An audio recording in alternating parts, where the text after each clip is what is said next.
সংবাদখন চাই থকাৰ বাবে ধন্যবাদ। ষ্টুডিঅ'ত মই মীনাক্ষী শৰ্মা। বহুকেইটা গুৰুত্বপূৰ্ণ বাতৰি আগবঢ়াইছো আজিৰ প্ৰাইম নিউজ।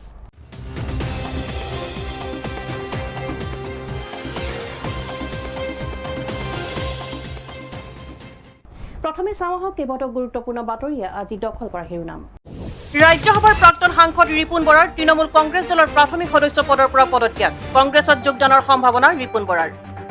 শিৱসাগৰ ৰাজীৱ ভৱনত জিলা কংগ্ৰেছৰ সংবাদমেল সম্বোধন, ময়ূৰ বৰগোহাঁইৰ বিৰুদ্ধে মিথ্যাচাৰৰ আশ্ৰয় লোৱাৰ অভিযোগ শিৱসাগৰ জিলা কংগ্ৰেছৰ। শিৱসাগৰত বহিৰাগত CRPF বিষয়াই মৰিয়াই ফালিলে থলুৱা গাড়ী চালকৰ পিঠি, গৰজি উঠিছে শিৱসাগৰৰ 30 জাতি জনগোষ্ঠীয় সংগঠন। সুৰাপাৰীলৈ সুখবৰ, আজিৰে পৰা ৰাজ্যত হ্ৰাস পাইছে 20ৰ পৰা 25% সুৰাৰ দাম। এতিয়া বিতং বাতৰি। ৰাজ্যসভাৰ প্ৰাক্তন সাংসদ ৰিপুণ বৰাই তৃণমূল কংগ্ৰেছ দলৰ প্ৰাথমিক সদস্য পদৰ পৰা পদত্যাগ দাখিল কৰিছে। অসম তৃণমূল কংগ্ৰেছৰ সভাপতিৰ দায়িত্বত আছিল ৰিপুণ বৰা। ভাৰতীয় জাতীয় কংগ্ৰেছৰ পৰা পদত্যাগ কৰি 2022 চনৰ 17 এপ্ৰিলত তৃণমূল কংগ্ৰেছত যোগদান কৰিছিল ৰিপুণ বৰাই। ৰাজ্যসভাৰ প্ৰাক্তন সাংসদ ৰিপুণ বৰাই তৃণমূল কংগ্ৰেছ দলৰ প্ৰাথমিক সদস্য পদৰ পৰা পদত্যাগ দাখিল কৰিছে। কংগ্ৰেছত যোগদানৰ সম্ভাৱনা আছে ৰিপুণ বৰাৰ। অসম তৃণমূল কংগ্ৰেছৰ সভাপতিৰ দায়িত্বত আছিল ৰিপুণ বৰা। সৰ্বভাৰতীয় তৃণমূল কংগ্ৰেছৰ সাধাৰণ সম্পাদক অভিষেক বেনাৰ্জীলৈ পদত্যাগ পত্ৰ প্ৰেৰণ কৰি ৰিপুণ বৰাই কয় যে কংগ্ৰেছ মোৰ পুৰণি ঘৰ, গতিকে উভতি যাবলৈ অসুবিধা নাই, কিন্তু কংগ্ৰেছে মোক বিচাৰিব লাগিব বুলি মন্তব্য প্ৰকাশ কৰে। ভাৰতীয় জাতীয় কংগ্ৰেছৰ পৰা পদত্যাগ কৰি 2022 চনৰ 17 এপ্ৰিলত তৃণমূল কংগ্ৰেছত যোগদান কৰিছিল ৰিপুণ বৰাই। News desk AN television. বিৰোধী দলৰ সভাপতি নাজিৰা সমষ্টিৰ বিধায়ক দেৱব্ৰত শইকীয়াৰ বিৰুদ্ধে বিজেপিৰ জিলা সভাপতি ময়ূৰ বৰগোহাঁইয়ে সংবাদমেল আয়োজন কৰি উত্থাপন কৰা অভিযোগ খণ্ডন শিৱসাগৰ জিলা কংগ্ৰেছৰ। শিৱসাগৰ ৰাজীৱ ভৱনত জিলা কংগ্ৰেছৰ সংবাদমেল সম্বোধন, বিজেপিৰ জিলা সভাপতি ময়ূৰ বৰগোহাঁইৰ সংবাদমেলৰ প্ৰত্যুত্তৰত কংগ্ৰেছৰ সংবাদমেল। বিৰোধী দলৰ সভাপতি নাজিৰা সমষ্টিৰ বিধায়ক দেৱব্ৰত শইকীয়াৰ বিৰুদ্ধে বিজেপিৰ জিলা সভাপতি ময়ূৰ বৰগোহাঁইয়ে সংবাদমেল আয়োজন কৰি উত্থাপন কৰা অভিযোগ খণ্ডন শিৱসাগৰ জিলা কংগ্ৰেছৰ। ময়ূৰ বৰগোহাঁইৰ বিৰুদ্ধে মিথ্যাচাৰৰ আশ্ৰয় লোৱাৰ অভিযোগ শিৱসাগৰ জিলা কংগ্ৰেছৰ। শিৱসাগৰ জিলাত ৰাজপথত নাবালিকা তথা ৰাষ্ট্ৰীয় পৰ্যায়ৰ এগৰাকী খেলুৱৈ নিৰ্যাতনৰ ঘটনাত দেৱব্ৰত শইকীয়াই প্ৰতিক্ৰিয়া প্ৰকাশ নকৰাৰ বিষয়ে সংবাদমেলত অভিযোগ উত্থাপন কৰিছিল ময়ূৰ বৰগোহাঁই। অভিযোগ খণ্ডন কৰি শিৱসাগৰ জিলা কংগ্ৰেছে জানিবলৈ দিয়ে যে দেৱব্ৰত শইকীয়াই ঘটনাত জড়িত দুৰ্বৃত্তক প্ৰথম পৰ্যায়তে আটক কৰা হলে এনে অনাকাংক্ষিত পৰিস্থিতিৰ সৃষ্টি নহলহেঁতেন বুলি মন্তব্য কৰা বুলি স্থিতি স্পষ্ট কৰে। ময়ূৰ বৰগোহাঁইক সংবাদমেলযোগে কংগ্ৰেছ দলৰ বিৰুদ্ধে উত্থাপন কৰা অভিযোগৰ প্ৰত্যুত্তৰ দি প্ৰদেশ কংগ্ৰেছৰ মুখপাত্ৰ মনোৰঞ্জন বৰগোহাঁইয়ে জিলা কংগ্ৰেছৰ সভাপতিজনক তেওঁ জ্যেষ্ঠ ভাতৃ হিচাপে গণ্য কৰা মুখ্যমন্ত্ৰীগৰাকীক কুছিয়াৰা নদীৰ কাষত থকা 5 কিলোমিটাৰ এলেকাত কাটা তাঁৰৰ বেৰ সম্পূৰ্ণ কৰা 16,000 কোটি টকা ধন ব্যয় কৰি পেলাই থোৱা NRC শীঘ্ৰেই কাৰ্যক্ষম কৰিবৰ বাবে পৰামৰ্শ আগবঢ়াবলৈ আহ্বান জনায়। বিজেপি দলৰ খিলঞ্জীয়াৰ প্ৰতি ইমানেই দৰদ আছে, যদিহে বিজেপিয়ে তথাকথিত মিয়া মুছলমানৰ আগ্ৰাসনক ৰোধ কৰিব বিচাৰিছে, তেতিয়াহ'লে মোৰ প্ৰথম প্ৰশ্ন ময়ূৰ বৰগোহাঁই ডাঙৰীয়ালে, ময়ূৰ বৰগোহাঁই ডাঙৰীয়া, আপুনি আপোনাৰ জ্যেষ্ঠ ভাতৃ মাননীয় মুখ্যমন্ত্ৰী হিমন্ত বিশ্ব শৰ্মা ডাঙৰীয়া কেন্দ্ৰীয় চৰকাৰক অনতি পলমে এই কৰিমগঞ্জৰ কুচিয়াৰী নদীৰ কাষত থকা 5 কিলোমিটাৰ কাটা তাঁৰ নোহোৱা সেই সীমান্তটো চিল কৰিবলৈ কওক। ময়ূৰ বৰগোহাঁই ডাঙৰীয়া, আপোনাৰ যদি খিলঞ্জীয়াৰ প্ৰতি ইমানেই দৰদ আছে, তেতিয়াহ'লে আপুনি অতি সোনকালে এই NRCখন 16,000 কোটি টকা পানীত পেলাই যে NRC ধোঁৱা চাঙত তুলি থৈছে বিজেপি চৰকাৰে, এই NRCখন পুনৰ নিৰীক্ষণ কৰিবলৈ ধোঁৱা চাঙৰ পৰা নামাবলৈ কওক। ময়ূৰ বৰগোহাঁই ডাঙৰীয়া, আপুনি মুখ্যমন্ত্ৰী সৰ্বানন্দ সোণোৱাল ডাঙৰীয়াই জাতি মাটি ভেটি শ্লোগান দি IMDT আইন বাতিল কৰি জাতীয় নায়কৰ আখ্যা পোৱা প্ৰাক্তন মুখ্যমন্ত্ৰী সৰ্বানন্দ সোণোৱাল ডাঙৰীয়াই গঠন কৰি দিয়া ন্যায়াধীশ বিপ্লৱ শৰ্মাৰ প্ৰতিবেদনখন যেতিয়া দিল্লীত দিবলৈ গৃহমন্ত্ৰীৰ ওচৰলৈ গৈছিল, সেইদিনা হিমন্ত বিশ্ব শৰ্মাই বিধানসভাত অদম্বে ঘোষণা কৰি কৈছিল যে আজিৰ দিনটো অসমৰ ইতিহাসৰ এটা অতিকৈ গুৰুত্বপূৰ্ণ দিন। কিন্তু আমি তেওঁক প্ৰশ্ন কৰোঁ যে বিপ্লৱ শৰ্মা ডাঙৰীয়াৰ ন্যায়াধীশ বিপ্লৱ শৰ্মা ডাঙৰীয়াৰ সেই প্ৰতিবেদন যিটো সজাতি দল গৃহমন্ত্ৰী অমিত শ্বাহ ডাঙৰীয়া সাক্ষাৎ কৰিবলৈ দিল্লীলৈ গৈছিল, 3 দিন অপেক্ষা কৰাৰ পিছতো গৃহমন্ত্ৰী অমিত শ্বাহে ন্যায়াধীশ বিপ্লৱ শৰ্মা ডাঙৰীয়া আৰু তেওঁৰ প্ৰতিনিধি দলটোক সাক্ষাৎ নিদিলে। তাৰ ফলশ্ৰুতিত তেখেতে সেই প্ৰতিবেদন লৈ বিষাদ মনেৰে অসমলৈ ঘূৰি আহি সেইখন প্ৰতিবেদন আকৌ মুখ্যমন্ত্ৰী সৰ্বানন্দ সোণোৱালৰ হাতত তুলি দিয়াৰ দৰে কৰুণ হাস্যকৰ আৰু অস্বস্তিকৰ পৰিৱেশ এটা সৃষ্টি হৈছে। মই বৰগোহাঁই ডাঙৰীয়া, খিলঞ্জীয়াৰ প্ৰতি যদি আপোনাৰ ইমানেই আপোনালোক আৰু আপোনালোকৰ দলৰ যদি ইমান ব্যৱহাৰ আছে, তেতিয়াহ'লে আপোনালোকে অসম চুক্তিৰ 6 নং দফাত খিলঞ্জীয়াৰ অধিকাৰ সুৰক্ষিত হৈ থকা এই 6 নং দফা কাৰ্যকৰী কৰিবলৈ ব্যৱস্থা লওক। ময়ূৰ বৰগোহাঁই প্ৰকৃততে যদি খিলঞ্জীয়াৰ ৰক্ষাৰ কথা চিন্তা কৰে, তেন্তে তেওঁ বনুৱাক মাৰধৰ কৰাতকৈ খিলঞ্জীয়াৰ অধিকাৰৰ বাবে কাম কৰক। কংগ্ৰেছ আৰু দেৱব্ৰত শইকীয়া মিয়া জনগোষ্ঠীৰ প্ৰতি সহানুভূতিশীল বুলি ময়ূৰ বৰগোহাঁয়ে কৰা মন্তব্যৰ প্ৰত্যুত্তৰ দি জিলা কংগ্ৰেছে কয় যে শ্বেৰমান আলীয়ে মিয়া জনগোষ্ঠীৰ হকে মাত মতা বাবেই তেওঁক কংগ্ৰেছ দলৰ পৰা বহিষ্কাৰ কৰা হৈছিল। এতিয়াও মুখ্যমন্ত্ৰীগৰাকীয়ে শ্বেৰমান আলীৰ সৈতে সুসম্পৰ্ক ৰক্ষা কৰি চলিছে। মিয়া জনগোষ্ঠীৰ বিষয়ে চৰ্চা কৰাত বিজেপি, শ্বেৰমান আলী আৰু AIDF দলহে অধিক জড়িত। যে কংগ্ৰেছ, দেৱব্ৰত শইকীয়া আৰু কংগ্ৰেছ দল মিয়াৰ ৰক্ষক বুলি এটা কথা তেওঁ কৈছিল। এতিয়া আমি তাৰ প্ৰত্যুত্তৰত মোৰ এই কথাটো মনত পৰিছে যে আপোনালোকৰ মনত আছে শ্বেৰমান আলী বুলি এজন বিধায়ক আছে কংগ্ৰেছ দলৰ। তেখেতে মিয়া মিউজিয়ামৰ কথা তেখেতে উলিয়াইছিল। তাৰ এসপ্তাহৰ পিছতে আমাৰ দলৰ মাননীয় সভাপতি ভূপেন বৰা ডাঙৰীয়াই তেখেতক চৌকছ দিছিলে আৰু তাৰ এটা মাহ সম্পূৰ্ণ নৌটো শ্বেৰমান আলী আজি 2 বছৰ কংগ্ৰেছ দলৰ পৰা বহিষ্কৃত হৈ আছে। তাত বহিষ্কৃত বিধায়ক। মিয়া কবিতা AIDFৰ বিধায়কে লিখিছে, কংগ্ৰেছ বিধায়কে লিখা নাছিল। এতিয়া আমাৰ কথাটো হ'ল ভাৰতীয় সংবিধানে নাগৰিক হিচাপে স্বীকৃতি দিয়া সকলো জাতি, ভাষা, ধৰ্মৰ মানুহৰ প্ৰতি কংগ্ৰেছ দল দায়বদ্ধ। কংগ্ৰেছ দল কোনো জাত পাতৰ প্ৰতি দায়বদ্ধ নহয়, এই কথাটো দিয়ে। কংগ্ৰেছ দলে নিজকে সদায় ইয়াৰ পৰা আঁতৰাই ৰখাৰ উপৰিও ধৰ্ম নিৰপেক্ষ, সম অধিকাৰ আৰু সাংবিধানিক মৰ্যাদা অটুট ৰখাৰ গুৰুত্ব আৰোপ কৰি আহিছে। দেৱব্ৰত শইকীয়া অনুপ্ৰৱেশকাৰী নাইবা অবৈধ বাংলাদেশীৰ প্ৰতি সহানুভূতিশীল নহয়। খিলঞ্জীয়া অসমীয়াৰ অধিকাৰ সুৰক্ষিত কৰিবৰ বাবে দেৱব্ৰত শইকীয়াই সদায় 6 নং দফাৰ ৰূপায়ণৰ বাবে দাবী জনাই আহিছে। আমাৰ নেতা বিৰোধী দলৰ দলপতি দেৱব্ৰত শইকীয়া ডাঙৰীয়াই বিভিন্ন সময়ত দলৰ যিটো ষ্টেণ্ড সদনৰ মজিয়াৰ ভিতৰত আৰু বাহিৰত সদায় শক্তিশালীভাৱে মাত পাতি আহিছে আৰু অসম চুক্তিৰ আধাৰত প্ৰত্যেকগৰাকী ব্যক্তিকে যিসকল অবৈধ অনুপ্ৰৱেশকাৰী, যিসকল বিদেশী, তেওঁলোকক বিতাড়িত কৰাৰ কাৰণে ইতিমধ্যে তেখেতে অসমৰ জাতীয় জীৱনৰ বিভিন্ন সময়ত তেওঁলোকে মাত মাতি আহিছে। গতিকে এনেধৰণৰ মিথ্যাচাৰৰ আশ্ৰয় লৈ আচলতে বিজেপি দলৰ সভাপতিগৰাকীয়ে, জিলা সভাপতিগৰাকীয়ে যি মিথ্যাচাৰৰ সহায় লৈছে, সেই মিথ্যাচাৰৰ সহায়ত আচলতে মিছা কথা যে ৰাইজে ভুল নাযায়, তাৰ কাৰণে আমি প্ৰথমতে আপোনালোকৰ জৰিয়তে আমি অৱগত কৰিব। চাউলুং চুকাফা মৈদামত প্ৰব্ৰজনকাৰীৰ আগ্ৰাসন সন্দৰ্ভত দেৱব্ৰত শইকীয়াই নীৰৱ ভূমিকা পালন কৰা বুলি ময়ূৰ বৰগোহাঁয়ে কৰা অভিযোগৰ উত্তৰ দি জিলা কংগ্ৰেছে কয় যে চাউলুং চুকাফা মৈদামে আনুষ্ঠানিক স্বীকৃতি নোপোৱাৰ বাবে বিষয়টো বিধানসভাত উত্থাপন কৰা অসম্ভৱ। দেৱব্ৰত শইকীয়া এজন দায়িত্বশীল বিধায়ক হিচাপে কেৱল বাস্তৱিকভাৱে সঠিক আৰু স্বীকৃতিপ্ৰাপ্ত বিষয়হে উত্থাপন কৰে। সংবাদমেলত প্ৰদেশ কংগ্ৰেছৰ সম্পাদক অজয় গগৈ, মুখপাত্ৰ মনোৰঞ্জন বৰগোহাঁইকে আদি কৰি জিলা কংগ্ৰেছৰ বিষয়ববীয়াসকল উপস্থিত থাকে। Bureau report, AN television. আহিছো পৰৱৰ্তী বাতৰিলৈ। শিক্ষকতাৰ দৰে পবিত্ৰ ধৰ্মক লজ্জানত কৰি বোকাখাটত এজন শিক্ষকৰ নিন্দনীয় কাণ্ড। দৰিদ্ৰ চাহ শ্ৰমিকৰ এজন ছাত্ৰৰ বিৰুদ্ধে লঘু কথাত গৰু শাস্তিৰ প্ৰদান গুণ্ডা শিক্ষকৰ। বোকাখাটৰ অশোক হাজৰিকা মধ্য ইংৰাজী বিদ্যালয়ৰ শিক্ষকৰ বিৰুদ্ধে থানাত এজাহাৰ চাহ জনজাতি ছাত্ৰ সন্থাৰ। শিক্ষকতাৰ দৰে পবিত্ৰ ধৰ্মক লজ্জানত কৰি বোকাখাটত এজন শিক্ষকৰ নিন্দনীয় কাণ্ড। দৰিদ্ৰ চাহ শ্ৰমিকৰ এজন ছাত্ৰৰ বিৰুদ্ধে লঘু কথাত গুৰু শাস্তি প্ৰদান গুণ্ডা শিক্ষকৰ। বোকাখাটৰ অশোক হাজৰিকা মধ্য ইংৰাজী বিদ্যালয়ৰ শিক্ষকৰ বিৰুদ্ধে থানাত এজাহাৰ চাহ জনজাতি ছাত্ৰ সন্থাৰ। এজাহাৰৰ মতে কম বয়সীয়া ছাত্ৰজনে ধনৰ অভাৱত চুলি কটাব পৰা নাছিল। এই কথাত খৰ্গহস্ত বিপ্লৱ শৰ্মা নামৰ শিক্ষকজনে স্কুলতে বিভৎস ৰূপত চুলি খুৰাই শাস্তি দিলে ছাত্ৰজনক। সম্প্ৰতি তীব্ৰ মানসিক চাপত ভুগিছে ছাত্ৰজনৰ লগতে দৰিদ্ৰ পৰিয়ালটো। দুদিন পূৰ্বে সংঘটিত এই ঘটনা গাপ দিয়াৰ চেষ্টা বিদ্যালয়খনৰ কৰ্তৃপক্ষৰ। সেইটো আচলতে তেখেতৰ চোৰৰ দৰে কটা নাই দেই। প্ৰথম কথাটো হ'ল তেওঁ মানে প্ৰায় 10 দিনমানৰ পৰা আগৰ পৰা কৈ থকা হৈছিলে যে গাৰ্জেন মাতিবলৈ।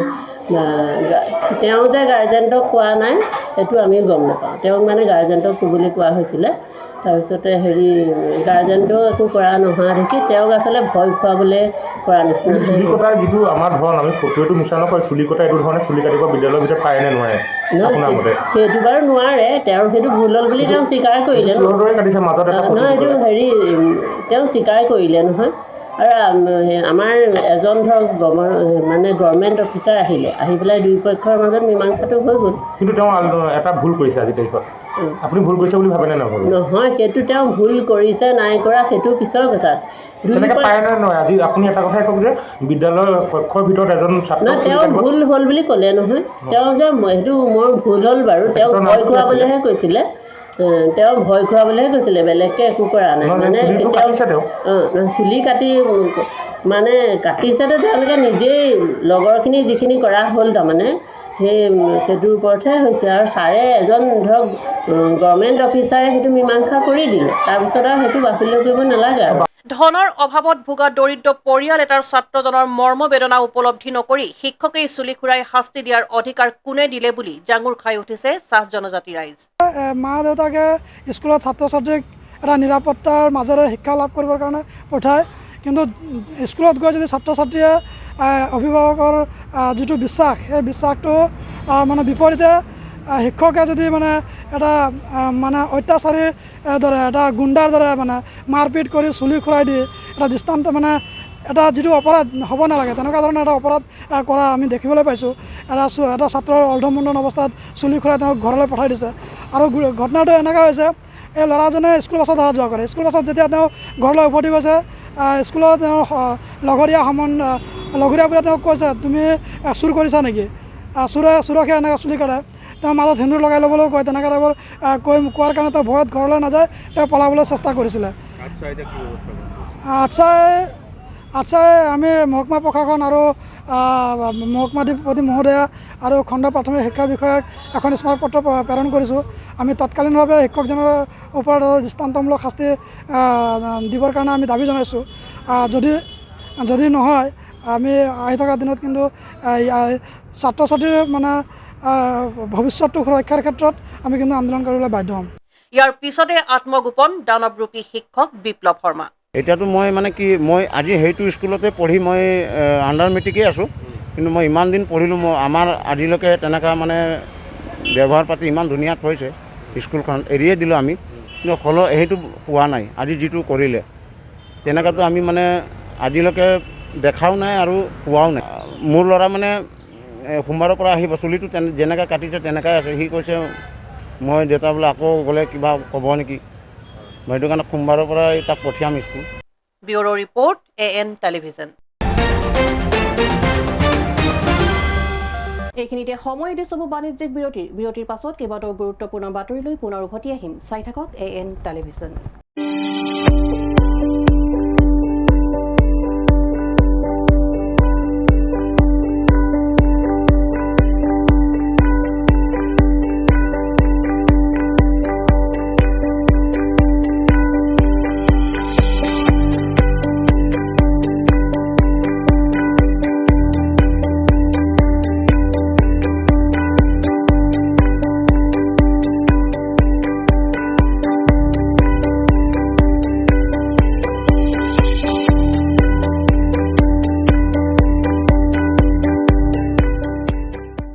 বিৰতিৰ পাছত উভতি আহিছোঁ পুনৰ বাতৰিৰ মাজলৈ।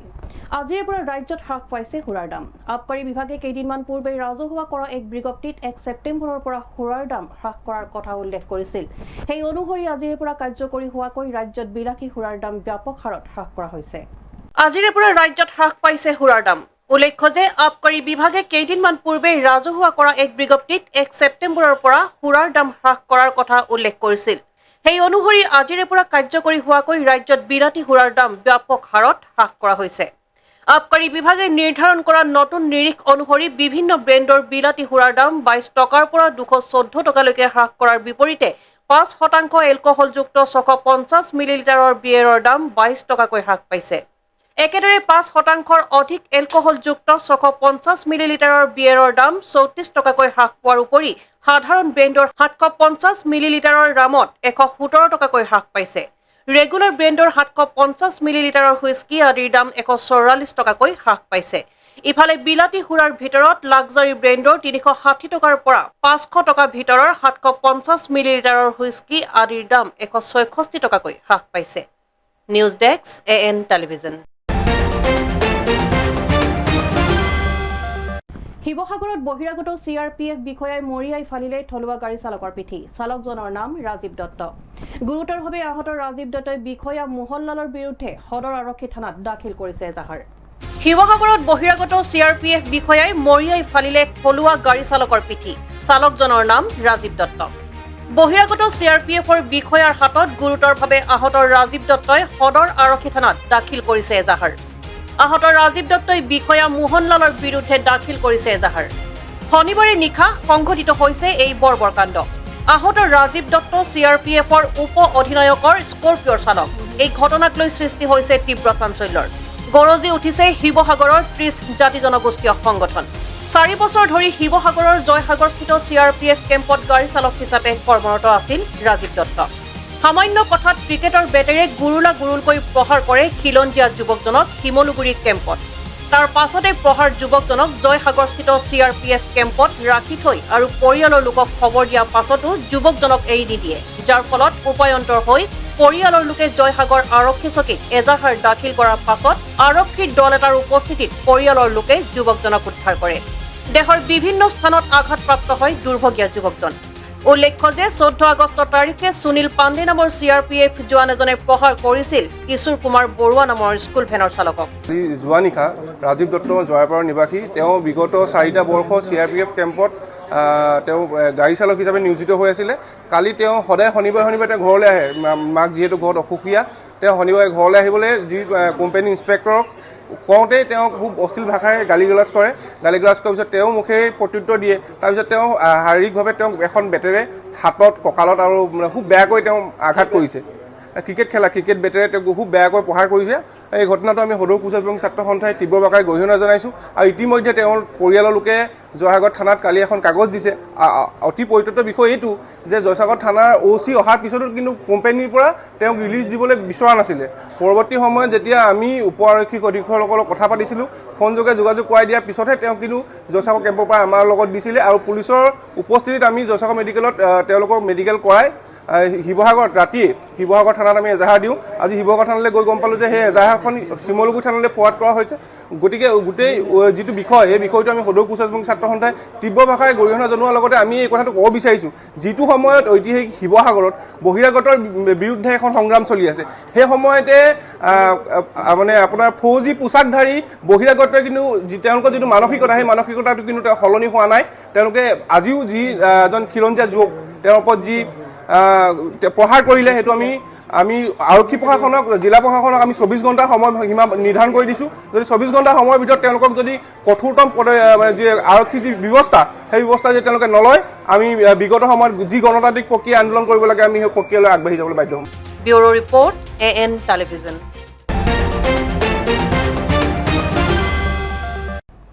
আহিছো অন্য এক বাতৰিলৈ সমগ্ৰ ৰাজ্যজুৰি চলি থকা নাৰীজনিত অপৰাধৰ বিৰুদ্ধে আৰক্ষীয়ে কঠোৰ ভূমিকা লোৱাৰ সময়তে হোজাই দেৱস্থানত সংঘটিত হৈছে আন এক জঘন্য ঘটনা এগৰাকী মহিলাক অশ্লীল ইংগিত দি আৰক্ষীৰ জালত পৰিছে এটা লংপট চৰিত্ৰৰ লোক সমগ্ৰ ৰাজ্যজুৰি চলি থকা নাৰীজনিত অপৰাধৰ বিৰুদ্ধে আৰক্ষীয়ে কঠোৰ ভূমিকা লোৱা অৱস্থাত হোজাই দেৱস্থানত সংঘটিত হৈছে আন এক জঘন্য ঘটনা এগৰাকী মহিলাক অশ্লীল ইংগিত দি আৰক্ষীৰ জালত পৰিছে এটা লম্পট চৰিত্ৰৰ লোক মুৰাঝাৰৰ দেৱস্থানত এগৰাকী মহিলাক অশ্লীল ইংগিত দি আৰক্ষীৰ জালত পৰিছে ৰমজান আলী নামৰ লোকজন এই লম্পটটোৱে দীৰ্ঘদিন ধৰি অশ্লীল ইংগিত দি আহিছিল মহিলাগৰাকীক লম্পট ৰমজান আলীৰ কুকাৰ্যত অতিষ্ঠ হৈ মহিলাগৰাকীয়ে কাষ চাপিছিল মুৰাঝাৰ আৰক্ষীৰ মহিলাগৰাকীয়ে গোচৰ দিয়াৰ পিছৰে পৰা পলাতক অৱস্থাত আছিল লম্পট ৰমজান অৱশেষত ৰমজান আলীক আৰক্ষীয়ে গ্ৰেপ্তাৰ কৰি জেল হাজতলৈ প্ৰেৰণ কৰিছে মহিলাগৰাকীৰ অভিযোগৰ ভিত্তিত যদিও আৰক্ষীয়ে ৰমজান আলীক আটক কৰি জেললৈ প্ৰেৰণ কৰিছে আদালতৰ বিচাৰ প্ৰক্ৰিয়া সম্পন্ন হোৱাৰ পাছতহে পোহৰলৈ আহিব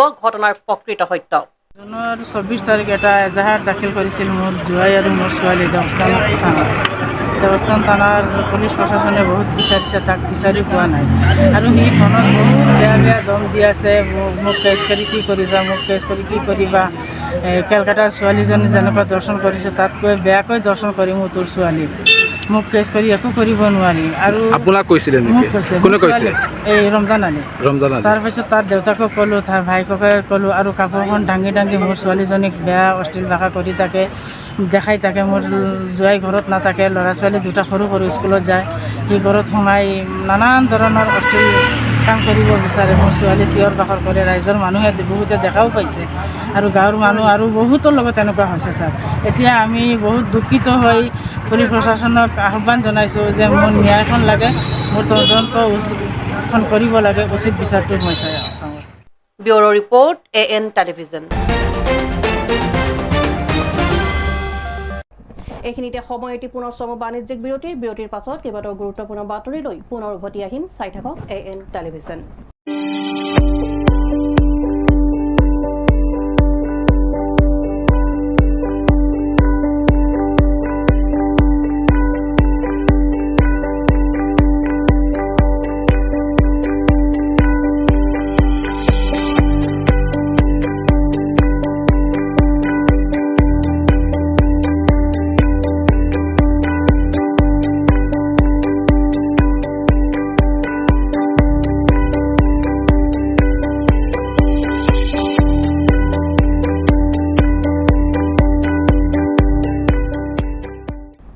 বিৰতিৰ পাছত উভতি আহিছো পুনৰ বাতৰিৰ মাজলৈ। নগাঁৱৰ কচুৱাৰ উজানমাৰী বৰপানী নদী পাৰ হোৱাৰ সময়ত উটি গ'ল এগৰাকী ব্যক্তি। শনিবাৰে নিশা সংঘটিত হৈছে এই ঘটনা। দুৰ্গম ঠাই আৰু দলং নথকাৰ বাবে নদী পাৰ হোৱাৰ সময়তে উটি গ'ল নুৰ মহম্মদ নামৰ লোকজন। SDRFে অভিযান চলাই আছে যদিও বৰ্তমানেও সন্ধান পোৱা নাই ব্যক্তিগৰাকীৰ। নগাঁৱৰ কচুৱাৰ উজানমাৰীত অঘটন। বৰপানী নদী পাৰ হোৱাৰ সময়ত উটি গ'ল এগৰাকী ব্যক্তি। কচুৱাৰ উজানমাৰী বালিচৰাত শনিবাৰে নিশা সংঘটিত হৈছে এই ঘটনা। দুৰ্গম ঠাই আৰু দলং নথকাৰ বাবে নিশা আগুৱাই নিবলৈ ভাতৃয়ে ফোন কৰি মাতিছিল দেউতাক আৰু জ্যেষ্ঠ ভাতৃ নুৰ মহম্মদক। নদী পাৰ হোৱাৰ সময়তে উটি গ'ল নুৰ মহম্মদ নামৰ লোকজন। SDRFে অভিযান চলাই আছে যদিও বৰ্তমানেও সন্ধান পোৱা নাই নুৰ মহম্মদৰ। নুৰ মহম্মদক বিচাৰি শোকত ভাগি পৰিছে এতিয়া পৰিয়ালৰ লোক। আমার ছোটো ছেলে এনে বিয়া করছে, আইসে ফিরা খাইবার লাগিয়া। ফিরা খাইবার আইসে স্যার আর এই যে আজকে কেরালার টিকিট। তো কইছে বউরে বলে আমি কেরালা যাইম গা, তে আজকে আমি কেরালা যাইম গা, তে আমি যাই গা। এই কথা কওয়া থেকে বউয়ে আটক করে রাখছে। রাখার পরে আমার ফুলা ফোন মারছে বাড়িত, বলে আমার এই আটকায় রাখছে, তে আমার নিয়ে আইয়া। তো ফোন মারছে আমার এই যে ফুলা মরছে এই ফুলারই ন বাদে এই ফুলা আমার বাড়িত ফোন মারছে। বয়ে ফোন মারিয়া কইছে কি ভাইজান ডাটকাইছে, তো ভাইজান ডেকে আনতাই। তো এই কথা কওয়ার পরে বাদে আমার ফুলা বাড়াইছে, আমিও বাড়াইছি। বাড়ানোর পরে দুইটা মানুষ আইছে, আমার ফুলা আইছে, আমি আইছি, আর ফুলার হালা আইছে, আর একটা মানুষ আইছে। আইলে সেই মানুষটা ফারাইছে। আর আমার ফুলাটা একটু পরে নামছে, নামার পরে আমার ফুলাটা আধা গাঙ্গ গেছে, যাওয়ার পরে আমার ফুলা ডাকতেছে নাচি নাচি, দুইটা ডাক দিছে। দেওয়ার পরে বাদে আমি তা হাতার জানি না, না জানার পরে বাদে আমার তালুই বেটা করেন তালুই আইন নাম হই না, আমি তা হাতার জানি না। আমি লাইট ধরিয়ে বলা ফুলাটা অল্প বাইহে আছে খালি তলিপাত। বাদে এই তালুই বেটা নামছে, আমি লাইট ধরছি বলে যে ফুলা বাইসা যাইতেছে। বা তালুই বেটা ধরছে, দৌড়ে একটু জায়গা আনছে, আনার পরে বাদে তালুই বেটা হাতে ছুটতে আছে, ছুটতে যাওয়ার পরে ফুলাটা এই যে তলিছে আর বাড়ছে না। এটা ল'ৰা গুচি গ'ল, পাৰ হৈ গ'ল। আৰু আন ল'ৰাটো যিটো এইটো মাজে মাজে যোৱা নাই, তেনেকুৱা অকণমান বাকী আছে। গৈ কৈছে বোলে এই আমাক ধৰা, আমাক কোনোবা ধৰি আছে তলত ভৰিত, ডিঙিত ধৰি আছে, আমাক ধৰি তোমালোকে লৈ যোৱা, আমি আৰু যাব নোৱাৰিম। তেনেহ'লে আমি শুনিছোঁ আৰু তাৰপাছত সি কৈছে বোলে এটা ল'ৰা যে বহি আছিল লগত, সেইটো ল'ৰা জাপ মাৰিছে, জাপ মাৰি গৈ এনেকুৱা ধৰিছে। ধৰি সি তাৰ আনিব নোৱাৰিলে। পুলিচ আহিছে, NGO কি দল কৈ এইটো সিহঁতে আহিছে, আহি বিচাৰি আছে। Bureau report AN television. অহা 3 ছেপ্টেম্বৰৰ অভিৰুচি ক্ৰীড়া দিৱসৰ লগত সংগতি ৰাখি আজি শিৱসাগৰত ৰংপুৰ জল ক্ৰীড়া সন্থাই দিনজোৰা কাৰ্যসূচীৰে জয়সাগৰৰ ৰংপুৰ ছুইমিং পুলত উজনি অসম ভিত্তিত এখনি সাঁতোৰ প্ৰতিযোগিতা অনুষ্ঠিত কৰে। উক্ত প্ৰতিযোগিতাত শিৱসাগৰকে ধৰি উজনি অসমৰ 10টা সাঁতোৰ সন্থাৰ সৰ্বমুঠ 192 জন প্ৰতিযোগীয়ে যোগদান কৰে। অহা 3 ছেপ্টেম্বৰৰ অভিৰুচি ক্ৰীড়া দিৱসৰ লগত সংগতি ৰাখি দেওবাৰে শিৱসাগৰত ৰংপুৰ জল ক্ৰীড়া সন্থাই দিনজোৰা কাৰ্যসূচীৰে জয়সাগৰৰ ৰংপুৰ ছুইমিং পুলত উজনি অসম ভিত্তিত এখনি সাঁতোৰ প্ৰতিযোগিতা অনুষ্ঠিত কৰে। প্ৰতিযোগিতাত নামৰূপ, তিনিচুকীয়া, দুলীয়াজান, মৰাণ, সাপেখাতী, সোণাৰী, শিৱসাগৰ আদিকে ধৰি উজনি অসমৰ 10টা সাঁতোৰ সন্থাৰ সৰ্বমুঠ 192 জন প্ৰতিযোগীয়ে যোগদান কৰে। অনুষ্ঠানটিত দুগৰাকী আন্তঃৰাষ্ট্ৰীয় খেলুৱৈ আৰু কেইগৰাকীমান প্ৰাক্তন খেলুৱৈ আৰু ক্ৰীড়া সংগঠকক সম্বৰ্ধনা জনোৱা হয়। উল্লেখ্য যে ৰংপুৰ জল ক্ৰীড়া অসমৰ প্ৰথমগৰাকী অৰ্জুন বঁটা বিজয়ী ক্ৰীড়াবিদ ভোগেশ্বৰ বৰুৱাৰ জন্মদিনটো সন্থাই বিগত 15টা বছৰ ধৰি অভিৰুচি ক্ৰীড়া দিৱস ৰূপে উদযাপন কৰি আহিছে। অৰ্জুন ভোগেশ্বৰ বৰুৱাই 1966 চনৰ বেংকক এছিয়ান গেমছৰ 800 মিটাৰ দৌৰত স্বৰ্ণ পদক লাভ কৰি দেশৰ লগতে ৰাজ্যলৈ গৌৰৱ কঢ়িয়াই আনিছিল। 2002 চনতে প্ৰতিষ্ঠা কৰা আমাৰ এই ৰংপুৰ ছুইমিং পুলৰ প্ৰত্যেক বছৰে অভিৰুচি দিৱসটো আমি পালন কৰি আহিছোঁ। আৰু এই দিনটোত বিশেষভাৱে আমাৰ আইকন হিচাপে থাকে আমাৰ অৰ্জুন ভোগেশ্বৰ বৰুৱাদেৱ। তেখেতৰ জন্মদিনটো আমি এইটো দিনতেই পালন কৰোঁ আৰু বিভিন্ন প্ৰকাৰে আমি তেখেতক সন্মান আৰু সেৱা জনাওঁ। আৰু যিহেতু আমাৰ এইটো এটা ছুইমিং পুল, গতিকে আমি কেইবাখনো আমি 4খন আপাৰ আছাম ভিত্তিতে আমি প্ৰতিযোগিতাবিলাক ছুইমিং প্ৰতিযোগিতা আমি অনুষ্ঠিত কৰোঁ আৰু সেই মৰ্মে আজিও এইবাৰো তেনেধৰণে আমি অনুষ্ঠিত কৰিছোঁ। আমি অত্যন্ত সুখী হৈছোঁ যে বহু প্ৰতিযোগী আমাৰ অংশগ্ৰহণ কৰিছে আৰু আমাৰ অনুষ্ঠানটোৰ মানে মান্যতা বৃদ্ধি কৰিছে। 41তম অভিৰুচি ক্ৰীড়া দিৱসৰ লগত সংগতি ৰাখি উত্তৰ পূৰ্বাঞ্চলৰ প্ৰথমগৰাকী অৰ্জুন বঁটা বিজয়ী জন্মস্থানত আমি গত 15 বছৰ ধৰি এই অভিৰুচি ক্ৰীড়া দিৱস উদযাপন কৰি আহিছোঁ। তাৰে ধাৰাবাহিকতা ৰক্ষা কৰি আজি আমি এদিনীয়া কাৰ্যসূচীৰে ইয়াত আপাৰ আছাম ভিত্তিত এখন ছুইমিং প্ৰতিযোগিতা পাতিবলৈ আয়োজন কৰিছোঁ।